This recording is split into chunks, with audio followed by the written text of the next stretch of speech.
Bonjour à tous, je m'appelle Angela Dabilgue. Aujourd'hui, je vais vous présenter un article intitulé Distillation de modèles vision langage sur des millions de vidéos, réalisé en collaboration entre Google Research et l'Université du Texas. Comme vous allez le voir dans ma présentation, cet article s'attaque à un défi critique, adapter les modèles vision langage, donc les VLM, qui sont conçus initialement pour des images au domaine de la vidéo, malgré, comme vous allez le voir, un très grand manque de données à noter. Donc, ma présentation se structure comme suit. Une courte introduction suivie de la problématique, la méthodologie, les résultats obtenus par les auteurs, des applications dans des cas concrets et je terminerai par une conclusion. Introduction. Comme vous le savez tous, les VLM pour les images connaissent actuellement un très grand succès. Notamment des VLM comme Clip ou Pali 3 ont révolutionné l'intelligence artificielle en apprenant des milliards de paires images-texte. Malheureusement, ce succès n'est pas partagé dans le domaine de la vidéo. Cela est dû à la nature même du problème, parce que les vidéos sont beaucoup plus complexes à modéliser que les images. Avec les vidéos, il faut tenir compte de la temporalité, des relations de causalité, de la dynamique des actions aussi. Le défi que veut relever l'article, c'est donc d'adapter des VLM statiques à la nature dynamique des vidéos. Problématique. Le problème majeur dans l'apprentissage avec les vidéos est qu'il n'y a pas beaucoup de données annotées de vidéos. Cela est dû au temps d'annotation. Par exemple, pour annoter une image, cela prend entre 15 et 90 secondes. Par contre, pour annoter une vidéo, cela peut prendre entre 70 et 700 heures. La conséquence directe de ce phénomène est que les banques de données annotées de vidéos sont de très petite taille. Par exemple, il y a Smith qui comprend juste 500 000 vidéos annotées, comparativement à Weebly qui est une banque de données d'images annotées qui comprend plus de 10 milliards d'images annotées. Donc, limitation des approches actuelles. Il y a des approches qui existent actuellement, notamment ALT-Text. Et par cette approche, on passe une vidéo au modèle ALT-Text, mais malheureusement, comme vous le voyez ici, ce modèle ne tient pas compte de la temporalité et ressort souvent des résultats qui sont erronés. L'autre approche est la transcription audio. Donc, d'écrire une vidéo à partir de la transcription du son qu'il y a à l'intérieur de la vidéo. Mais malheureusement, le problème de cette approche est la désynchronisation. Parce que dans la plupart des vidéos, le son et l'image ne sont pas synchronisés. Méthodologie, donc on va voir comment les auteurs ont réussi à adapter une architecture pour régler ce problème. Donc, ils se sont inspirés de l'architecture de VLM qui existe déjà à travers Pali 3. Mais c'est quoi l'architecture de Pali 3? Donc, ce modèle repose sur un encodeur visuel et un modèle de langue. Lorsqu'on passe une image à Pali 3, l'image est envoyée à l'encodeur visuel qui va ressortir les tokens et ces tokens sont passés au modèle de langue et c'est le modèle de langue qui va ressortir une phrase qui décrit l'image. On voit maintenant comment cette architecture a été adaptée dans le cadre de la vidéo. Pour ce faire, ils ont eu besoin d'adapter une architecture en deux temps.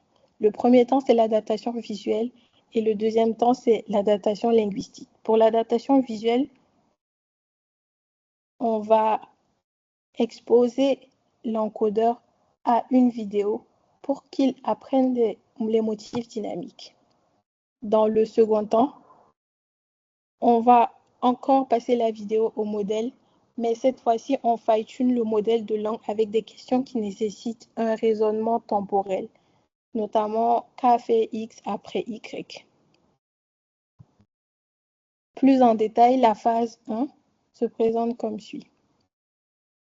L'innovation clé ici est dans la fonction d'attention spatio-temporelle. Donc, PE égale à PET plus PES, où PET encode la position temporelle et PES la position spatiale. En pratique, cela permet maintenant au modèle de suivre un ballon à travers les frames ou de détecter qu'un geste précède un autre. La phase 2, l'adaptation linguistique. Donc,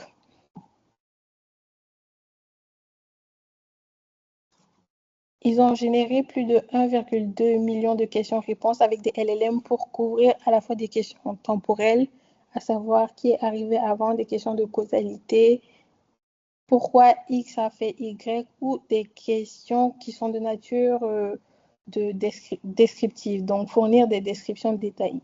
Un exemple de prompt qu'on peut passer au modèle à cette étape, c'est décrire les étapes de préparation du gâteau en soulignant l'ordre des opérations. Ainsi, le modèle apprend à produire des descriptions structurées plutôt que des phrases isolées.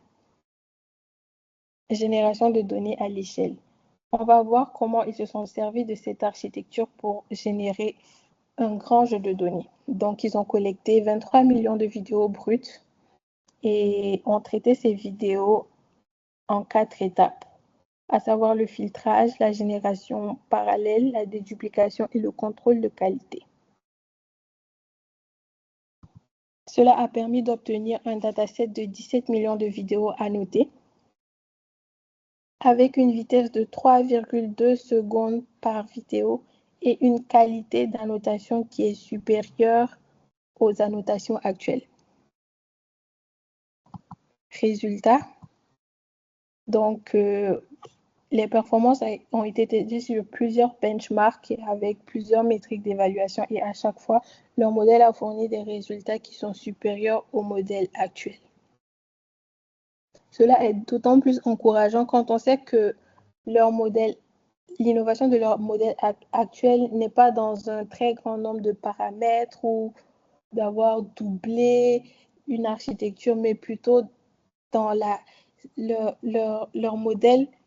L'innovation de leur modèle repose sur la qualité des données, ou plutôt le fait que leur modèle est beaucoup plus capable d'extraire de l'information pertinente des vidéos. Donc, ici, on voit la courbe de performance. On voit que leur courbe à eux, qui est en bleu, suit une loi de puissance.